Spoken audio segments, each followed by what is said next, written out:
با عرض سلام خدمت شما عزیزان. در این فایل میخوام در رابطه با مقایسه با دیگران نکته رو پیشکش وجود عزیزتون بکنم. عزیزان، تا حالا شده خودتون رو با دیگران مقایسه کرده باشید و چه نتیجه گرفتید؟ جوابتون قطعا این هستش که مقایسه کردید ولی نتیجه که گرفتید نتیجه خوبی نبوده. ببینید عزیزان، ما باید این رو قبول بکنیم که مقایسه کردن خودمون با دیگران هیچ راه حل جدیدی رو به ما نمیده. من اینجا میخوام چی رو خدمت شما عزیزان عرض بکنم؟ من میخوام عرض بکنم که شما هر چی که هستید تنها انتخاب خودتون هستید. شما هیچ راه دیگه‌ای به غیر از این که خودتون رو انتخاب بکنید ندارید. این واقعیت شاید تلخ باشه ولی وقتی که به این پذیرش برسیم خیلی به شما کمک میکنه که عزیز من تنها انتخاب خودم هستم و شما هم تنها انتخاب خودت هستید.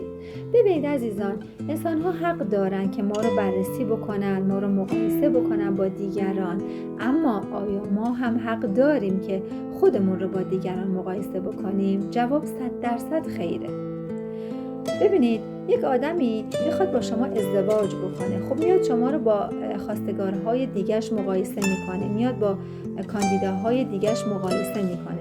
یک شخصی میخواد شما رو استخدام بکنه، خب چون میخواد بهترین گزینه رو انتخاب بکنه به طبع ایشون هم حق داره که شما رو با دیگران مقایسه بکنه. اما عزیزان من، شما برای چی داری خودت رو با دیگران مقایسه میکنی؟ حالا برفرض مقایسه کردی، اگر رد شدی اون وقت کیو داری که بخوای تاییدش بکنی؟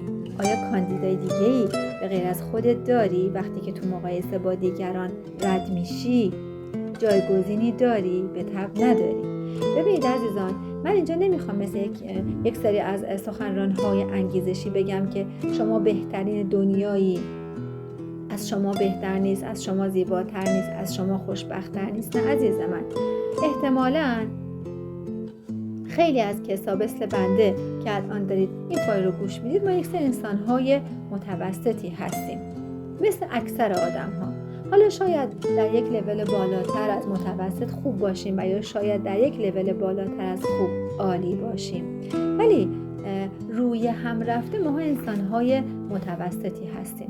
حالا هر چی که هستیم ما تنها انتخاب خودمون هستیم. پس مقایسه کردن خودمون با دیگران هیچ راه حل جدیدی رو به ما هدیه نمیده. امیدوارم که همیشه خودتون رو با خودتون مقایسه بکنید.